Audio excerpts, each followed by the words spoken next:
It's 6 stories tall, it can withstand nuclear explosions, and it costs over $200,000 to operate every single hour. Transporting the President of the United States around the world is no easy task. As the world's most famous and arguably most important plane, it's essential that Air Force One is expertly fitted with unhackable security, ultimate luxury, and top-of-the-line missile defense systems. And mark our words, it is. Taking into account all of the fascinating high-end military features, it's no wonder the media has dubbed it the Flying White House. Let's take a look inside then, shall we? Seatbelts on. Before we step into the 3-level decked-out cabin and check out the exceptional features scattered throughout the aircraft, let's talk about the aircraft itself. What precisely is Air Force One? Think of that typical Air Force One plane. That enormous, blue and white, attention-grabbing superjet.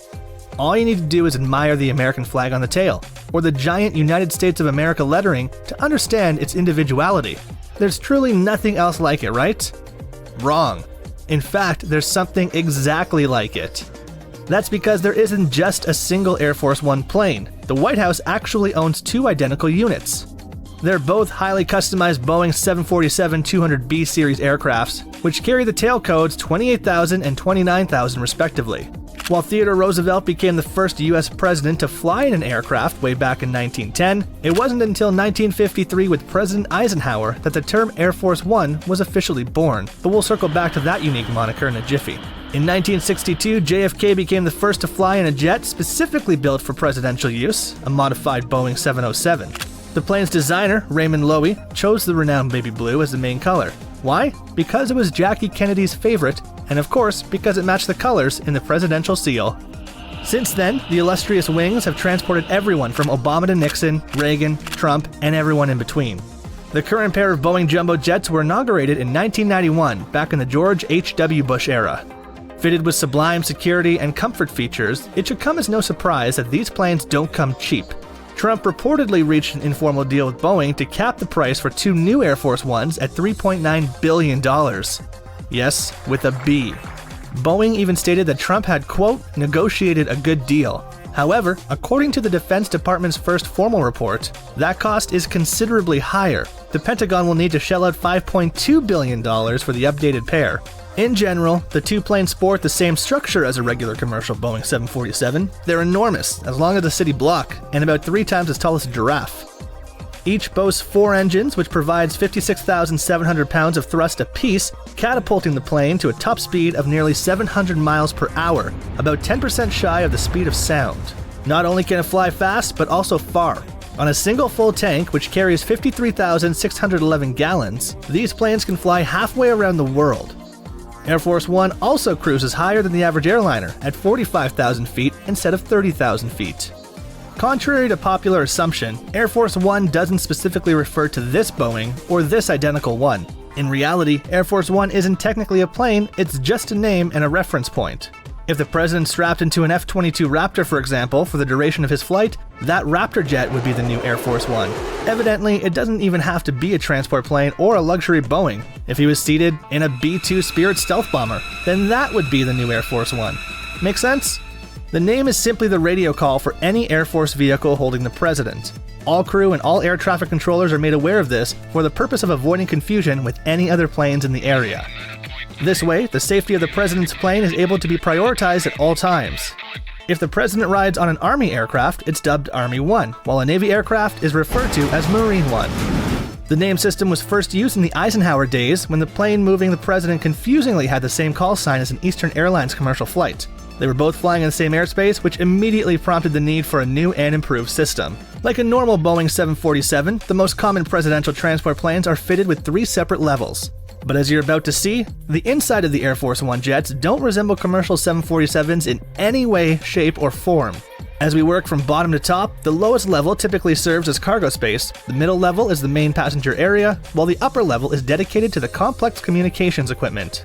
Cargo space and equipment storage is important, no doubt, but by far the most interesting space is the passenger area. Making most apartments seem small, the plane's onboard living quarters include the president's own bedroom, bathroom, workout room, and office. As if that wasn't enough luxury, most of the furniture is handcrafted by master carpenters suited to the president's particular tastes. The focal point of the middle level is a large conference room which doubles as the president's dining room. Senior staff members have their own dedicated work area, while traveling reporters are assigned their own space too.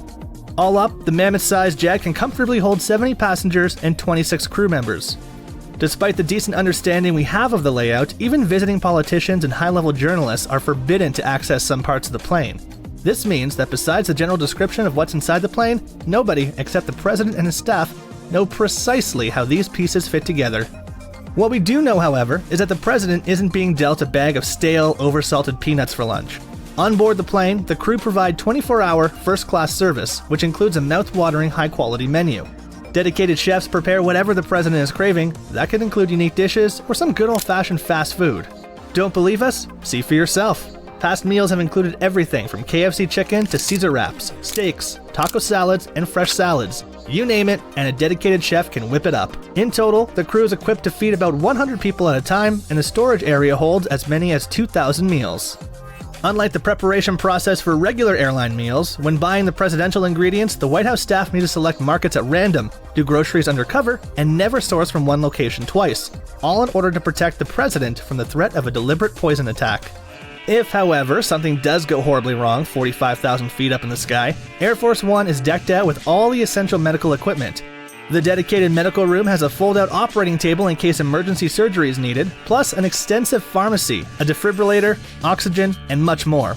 Of course, what good is having all the equipment if nobody knows how to properly use it? That's why a staff doctor is permanently on board who shadows the president wherever he goes. In the event that something does go wrong, the plane is fitted with all kinds of state-of-the-art communication equipment. Obviously though, the main premise of the extensive electronics is to, run a country. When you've got over 331 million under your wing, there's no time to enjoy the view above the clouds. The Air Force One planes are fitted with $19,000 televisions to keep up with the events happening on the ground, as well as 85 telephones, a collection of secure two-way radios for backup communication, plus fax machines and ultra-high-speed onboard Wi-Fi. With all of these mechanisms in place, the president can contact just about anyone in the world at the touch of a button. If he's not making the calls himself, then one of the carefully screened military personnel on board will do it for him. Air Force One typically has a crew of 26 who must each operate with a high level of security and professionalism. Every single staff member is selected from the military, must undergo extensive background checks, and need to showcase exemplary service histories. This is no ordinary job, folks, which is why the final Air Force One flight is always an emotional trip when the president must bid goodbye to his loyal crew of 4+ years. Another fascinating element of Air Force One, which again sets it apart from traditional aircraft, is that it doesn't have to rely on airport facilities, and no contact with airport staff means far fewer security threats. The planes have their own retractable stairways, their own baggage loaders, and there's not just one entrance, but 3, in case any are compromised. While most planes need to stop every few hours to refuel, thanks to its amazing ability to refuel in midair, the presidential plane technically never has to land. This is a crucial tactic in an emergency situation, especially when the threat is land-based. Sure, it's an essential protection measure, but it's also extremely expensive. According to a Freedom of Information Act, Obama's Air Force One cost taxpayers exactly $206,337 for every single airborne hour. That's close to $1 million for a standard New York to Los Angeles flight. But why such a hefty price tag? First of all, the crew of 26 need to be paid. Then there's the fuel. The 4 engines burn approximately 5 gallons of gas per mile, which brings the estimated fuel cost up to a whopping $80,000 per hour. Don't forget the cargo planes, which need to transport the presidential limo. Oh, and the 3 accompanying helicopters. Not to mention the second Boeing, which has to join the flight in case something happens to the first one, so you can see how the numbers quickly add up. Thankfully, the odds of something happening to that plane are slim to none. Why? Because it's jam-packed with some of the most advanced avionics and defense systems imaginable. The plane can thwart enemy radars and eject white-hot flares to distract any incoming heat-seeking missiles. If the missiles are infrared-seeking instead, then using IRCM jammers, essentially a special infrared light, those too can be jammed and deflected. Not only can Air Force One divert any surface-to-air missile and repel bullets thanks to armored windows, but with its specially coated shell, it can also, ready for this? withstand the effects of nuclear bombs wreaking havoc on the ground below. So if everything's hitting the fan on land, the president can confidently take refuge in the sky. If an emergency situation does suddenly arise, or more simply, if the president just wants to jet off to Hawaii for a vacation, far more planning and logistics go on behind the scenes than most realize. Expert Air Force crews at the Maryland Andrews Air Force Base carefully inspect the plane before any flight. Once the all-clear is given, the Marine One helicopter transports the president from the White House to the Air Force Base, all the while troops are keeping a keen eye out for any unauthorized aircraft or threats. And yes, they're authorized to shoot on sight.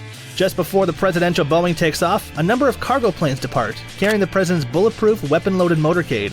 By doing so, the Air Force ensures that the president's ground transportation will be ready and available upon his arrival.